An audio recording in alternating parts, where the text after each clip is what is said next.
നമസ്കാരം. എല്ലാ മാന്യ പ്രേക്ഷകർക്കും നല്ലൊരു പ്രഭാതം നേരുന്നു. എന്നെ നിങ്ങൾ പലപ്പോഴും പരിചയപ്പെട്ടിട്ടുണ്ടല്ലോ. ആസ്മയ്ക്കും അലർജിക്കും പ്രത്യേക പാരമ്പര്യ ആയുർവേദ ചികിത്സ. സ്ഥാപനത്തിൻ്റെ പേര് സെൻറ്റ് പോൾ ആയുർവേദ എന്നാണ്. ആദ്യമേ ഇതിൻ്റെ ലക്ഷണങ്ങളെക്കുറിച്ച് നമുക്കൊന്ന് മനസ്സിലാക്കാം. പലപ്പോഴും അലർജി എന്താണെന്ന് പലരും മനസ്സിലാക്കാതെ മുന്നോട്ട് പോകുന്നതുകൊണ്ട് ശക്തമായ തുമ്മൽ, കണ്ണ്, മൂക്ക്, തൊണ്ട, ചെവി ചൊറിച്ചിൽ, കുത്തി ചുമ, നെഞ്ചിന് ഭാരം, കിതപ്പ്, ക്ഷീണം, കുറുകൽ. അപ്പോൾ ഇതെല്ലാം ലക്ഷണങ്ങളാണ് അലർജിയുടെ. അതൊന്ന് ശ്രദ്ധിക്കപ്പെട്ടാൽ മതി.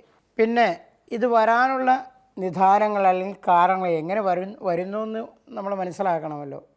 പൊടിയുണ്ട്, തണുപ്പുണ്ട്, തണുത്തതുണ്ട്, ഗന്ധങ്ങളുണ്ട്, പുകയുണ്ട്, പഴങ്ങളുണ്ട്, കക്കാച്ചെമ്മീൻ, ഞണ്ട്, മോര്, തൈര്, പാല്, ഒത്തിരി ചിരിച്ചാൽ, കരഞ്ഞാൽ, കറുത്ത വാവ്, വെളുത്ത വാവ്, പാരമ്പര്യം. ഇത്രയും കാര്യങ്ങൾ കൊണ്ടാണ് ഇത് അധികമായിട്ട് നമ്മൾക്ക് വരുന്നത്. അപ്പോൾ ശ്രദ്ധിക്കുക. ചിലർക്ക് പഴയ പൊടി, ചിലർക്ക് പുതിയ പൊടി, ചിലർക്ക് തണുപ്പ് അല്ലെങ്കിൽ AC ആയിരിക്കാം, ചിലപ്പോൾ തണുപ്പുള്ള പ്രദേശങ്ങളായിരിക്കാം. അതെല്ലാം നിങ്ങൾക്ക് മനസ്സിലാകുമല്ലോ. ചിലർക്ക് തണുത്ത ആഹാരങ്ങൾ, അതിൽ പ്രത്യേകം അലർജി ഉള്ളവരൊന്ന് മനസ്സിലാക്കുക. തണ്ണിമത്തൻ, തൈര്, ഐസ്ക്രീം, ഇത്രയും സാധനങ്ങൾ കഴിവതും ഒഴിവാക്കുക. പിന്നെ മനുഷ്യനല്ലേ, വല്ലപ്പോഴും കഴിക്കണമെന്ന് തോന്നിയാൽ ഒരു കാര്യം ചെയ്യുക, അത് കഴിച്ച് കഴിയുമ്പോൾ അല്പം ചൂടുവെള്ളം കൂടി കഴിക്കുക. അതുപോലെ തന്നെ പഴങ്ങൾ, അതായത് പാളയംകോടൻ പഴം, മൈസൂർ പൂവൻ എന്നാണ് അത് മലബാർ ഭാഗത്ത് പറയുന്നത്. അതുപോലെ തന്നെ റോബസ്റ്റ, ചിങ്ങമ്പഴം എന്നൊക്കെ പറഞ്ഞത്. നമ്മളൊന്ന് നിഷ്കർഷിച്ച് ജീവിക്കാൻ നോക്കുക.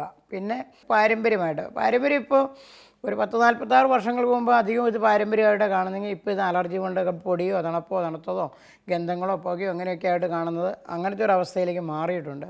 പാരമ്പര്യം എനിക്ക് തോന്നുന്നു ഒരു 100 ആളിൽ ഒരു കുറച്ച് പേർക്കാണ് ഞാൻ അങ്ങനെ കാണുന്നുള്ളൂ. അല്ലാതെ തന്നെ ഇത് വളരെയധികം കൂടിയിരിക്കുന്ന ഒരു അവസ്ഥാവിശേഷം കാണുന്നു. അപ്പോൾ സെൻറ്റ് പോൾ ആയുർവേദയിൽ നിന്ന് ഒരു പ്രത്യേക പാരമ്പര്യമായ ആയുർവേദ ചികിത്സ സമ്പ്രദായമാണ്. ഏതാണ്ട് 3 തലമുറകൾ കഴിഞ്ഞു. അപ്പോൾ അതിന് കഫത്തിൻ്റെ ഒരു മരുന്നുണ്ട്, ഇതിൻ്റെ ഈ അലർജികൾ ഉണ്ടാക്കുന്നതിനുള്ള കഷായമുണ്ട്, ചുമയ്ക്കൊരു കഷായമുണ്ട്, വായു സംബന്ധമായ തടസ്സം മാറാനൊരു കഷായമുണ്ട്. അതുപോലെ തന്നെ ഇതിന് തുമ്മലിനും ശ്വാസമുട്ടലിനും ഓരോ ടൈപ്പ് എണ്ണകൾ കൂടിയുണ്ട്.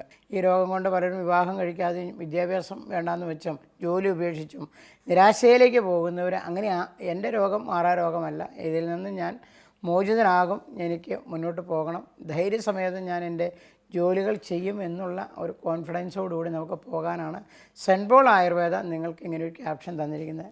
ആസ്മ അലർജി ഒരു മാറാ രോഗമല്ല. അതിനാണ് ഞങ്ങൾ ഈ 4 തലമുറകൾ, ഇപ്പോൾ അടുത്ത തലമുറ എൻ്റെ മകളാണ്, അവൾ ആയുർവേദ ഡോക്ടറാണ്, ഗ്രീഷ്മ AY. ആസ്മയ്ക്കും അലർജിക്കും പ്രത്യേക പാരമ്പര്യ ആയുർവേദ ചികിത്സ. നന്ദി, നമസ്കാരം.